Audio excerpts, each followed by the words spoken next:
So this week, the sources you shared with us really cover a lot of ground in Southern California. I mean, everything from championship sports, civic pride, Hmm. to this, well, pretty desperate political crisis impacting the most vulnerable folks. Yeah, it's quite the range. So our mission really is to take these, seemingly unconnected stories, a sports dynasty, a local community hero, and this big state versus federal fight, and try to find that common thread, like how legacies get built, defended, Uh, and sometimes sadly broken.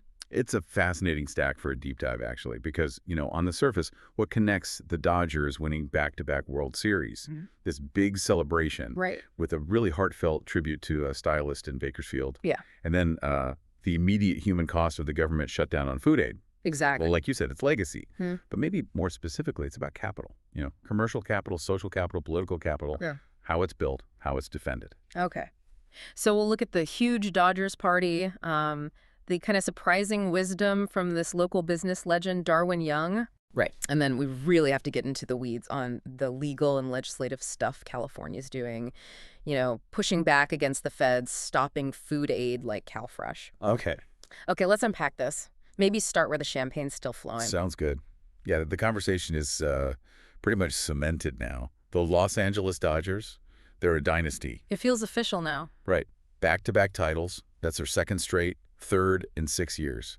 It puts them in that really rare air, tied with the Red Sox and the A's now, for 9 titles overall. And it wasn't just that they won, it was how they did it, right? They were facing elimination. Down 3-2. Down 3-2 against Toronto, needed 2 straight wins on the road. That Game 7. Wow. Just incredible baseball. Well, we've seen other teams win, 3 in 6 years, Mm-hmm. but the narrative gets locked in by that kind of performance under pressure. Miguel Roja, that ninth-inning homer to tie it up at 5-4. Clutch. Totally. And then Will Smith sealing it in the 11th with a solo shot. Oh, that's- I mean, those are the moments, right? Career-defining moments. But the real story, the one that kind of builds that dynasty legend, it has to be Yoshinobu Yamamoto. Oh, absolutely. Pitching in relief, having started Game 6 just the day before. I know. Comes in, gets the last 8 outs, earns the win, and World Series MVP.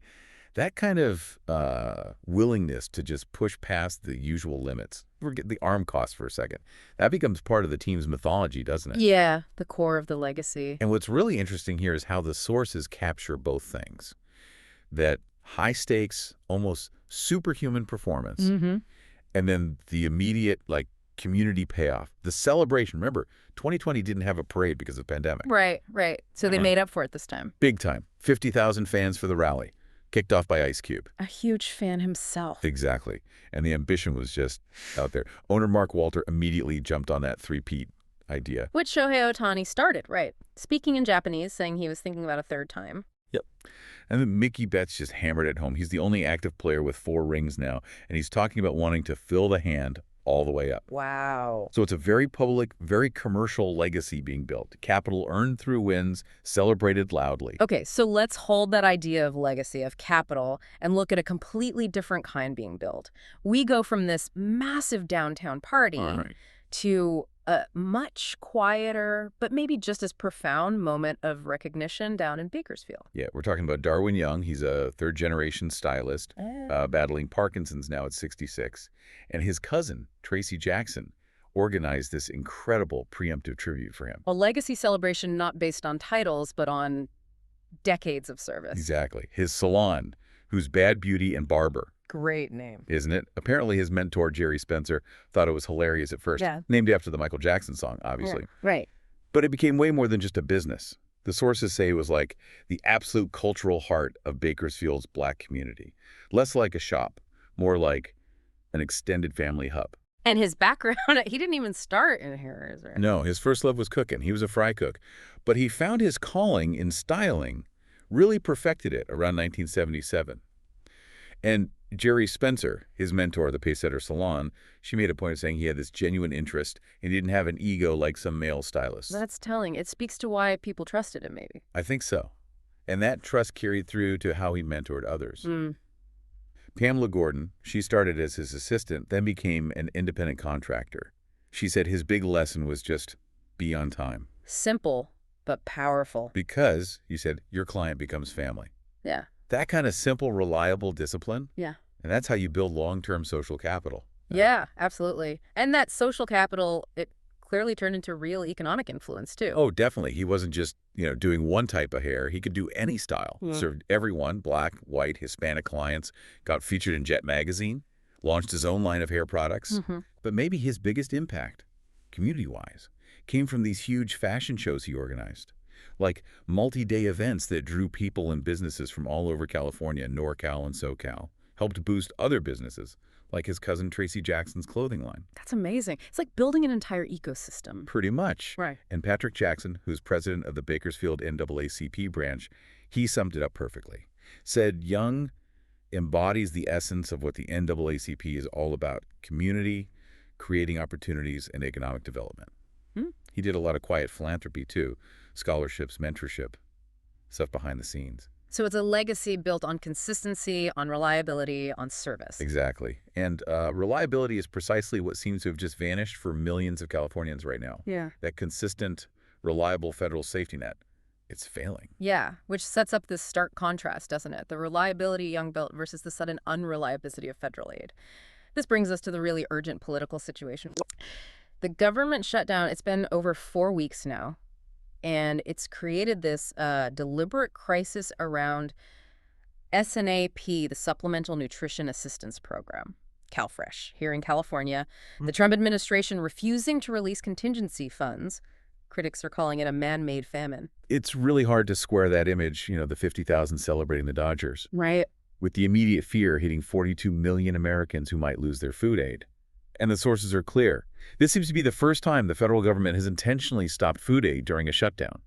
At least 25 states told people their November 1st benefits just weren't coming. And the core reason, it sounds almost bureaucratic, but the consequences are huge. It's technical, yeah. Yeah. The USDA is saying the $6 billion in contingency funds, that's only for unforeseen events, like hurricanes, floods. Natural disasters. Right, and they're arguing a government shutdown, even with this massive impact, somehow doesn't count as unforeseen. Which is debatable, to say the least. Well, that's the legal fight, isn't it? Who gets to define an emergency? Congress, the USDA, the courts. And ProPublica reported that even before this, almost 94 million pounds of food aid had already been canceled. This isn't just politics. It's a real physical disruption. And the responses from different states. Yeah. They really show the political divide, don't they? Absolutely paints the picture. Look at New York Democratic Governor Kathy Hochul, calls it cruel. Right away, finds $30 million in state money for meals, but she's quick to say, look, no state can actually fill this gap completely.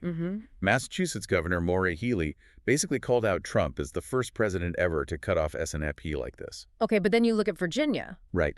Republican Governor Glenn Youngkin, he declares a state of emergency too, but publicly he blames Democrats and thanks Trump. Yeah. And the immediate criticism was, okay, you declared an emergency, but where's the plan? How does any state money actually get to the 850,000 people in Virginia who need SNAP? It wasn't clear. And Maryland just said no. Pretty much. Officials there refused to spend state money unless they got a guarantee the USDA would pay them back. Risk aversion. So while the politics play out, the immediate impact on the ground must be devastating. Crushing is the word the sources use. Food banks are bracing for a surge they know they can't handle. Demand was already outstripping supply. Right. You even have companies like DoorDash stepping in, waiving delivery fees for food banks, delivering free groceries, which is great, but they admit it's just a stopgap, not a real solution. Which brings us to California's response, which seems pretty aggressive on multiple fronts, legally and legislatively. Yeah, they're fighting back hard. Governor Newsom praised these two federal court rulings, one out of Rhode Island, one from Massachusetts, that basically said the Trump administration did illegally withhold those SNAP funds. Okay, that's huge. What did the courts actually order? They ruled the USDA has to use that $6 billion contingency fund, but also, crucially, another $23 billion from something called Section 32 funds. Section 32, what's that? It's usually a massive pot of money the federal government uses to buy up surplus commodities, to stabilize farm prices.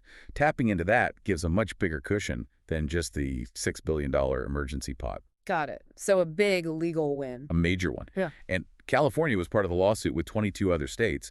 But while that was happening, Newsom didn't wait. He fast-tracked $80 million in state funds to help food banks immediately, basically creating their own buffer. And it sounds like some state legislators saw this coming, too. Yeah, seems like the California Legislative Black Caucus was ahead of the curve. Assemblymember LaShaw Sharp Collins introduced a bill, AB 1211. It's a 2-year bill now, but the idea is to force CalFresh benefits to stay at Jan 2025 levels if federal money gets cut off like this again. Planning for the future. And Senator Akilah Weber Pearson, she's the CLBC chair, co-authored SJR 3 that was a resolution urging the feds not to make cuts in the first place. They pointed to California's high food insecurity rate, like 22% of households struggling. So, yeah, they were clearly worried about this exact scenario. But the food aid fight, that's not the only legal battle between Sacramento and D.C. right now, is it? There's this whole thing with the National Guard. No, you're right. California's fighting on another major front, and this one hits right at the core of, state sovereignty. It's the fight to get command of their own National Guard troops back. Okay, break that down. What happened? So Newsom and the Attorney General, Rob Bonta, they filed a motion to get back control of about 4,000 California National Guard members. They were federalized back in June. Federalized, meaning under federal, not state, command. Exactly, for domestic law enforcement missions. Yeah. Which, already raises eyebrows because of posse comitatus rules about using the military for domestic policing. Right, so why are they fighting to get them back now? Newsom's calling the federalization unlawful and immoral. But critically, he's arguing it's pulling Guard members away from essential state duties, like fighting wildfires. Which is crucial in California. And, get this, helping with food distribution efforts that are now desperately needed because of the shutdown. The irony. Wow. So the federal control is actually hindering the state's ability to respond to the crisis caused by the federal shutdown. That's the argument. Bonta put it pretty bluntly. He said the Trump administration believes it can keep California's National Guard federalized and deployed wherever, forever, and for any purpose, no further justification necessary. It's a real states' rights battle. Okay, so if you step back and look at the big picture, California is juggling 3 major things at once. Seems like it. You've got the celebration of this huge sports and commercial success with the Dodgers. Mm-hmm. You've got the honoring of deep community roots and social capital, like with Darwin Young. Right. And then you have the state using all its legal and political power to protect its people and its own assets from what it sees as federal overreach, both on food and the military. And it's not just about managing the current crises, is it? There's also some long-term planning happening. Yeah, definitely. First partner, Jennifer Siebel Newsom, launched this California Women's Wealth Advisory Council. The focus is on closing the gender wealth gap, getting more capital access for women, especially thinking about this massive, $84 trillion intergenerational wealth transfer that's supposedly coming, building future resilience. And inevitably, there's the political dimension for Governor Newsom himself. Always. He confirmed he'd give serious thought to running for president after the 2026 midterms. Mm-hmm. So, potential 2028 run. All this current activity, the legal fights, pushing things like Prop 50, it's all part of building that national profile, that platform. So we've really seen these 2 very different ways legacies are built today. You've got the Dodgers, loud, public, high-stakes performance, big money. Yep. The commercial path. And then Darwin Young, quiet, consistent, built over decades through trust and community service. The social capital path? But both are happening while the state itself is in this intense fight over who actually controls the fundamental resources for stability, whether that's money for food or control over its own troops. Which really sets up the final question, doesn't it? California is in these 2 huge legal fights with the federal government simultaneously. One, trying to force the release of emergency money so its citizens can eat. Right. Basic needs. And the other, trying to get back command of its own military force. So the question for you, the listener, to think about is this. When that federal safety net breaks down in a shutdown, where does a state's real strength lie? Is it in having the financial power to create its own emergency buffer, like that $80 million California found for food banks? Or is it in the legal power to defend its basic sovereign assets, like controlling its own National Guard? A lot to chew on there. Thanks for walking us through these really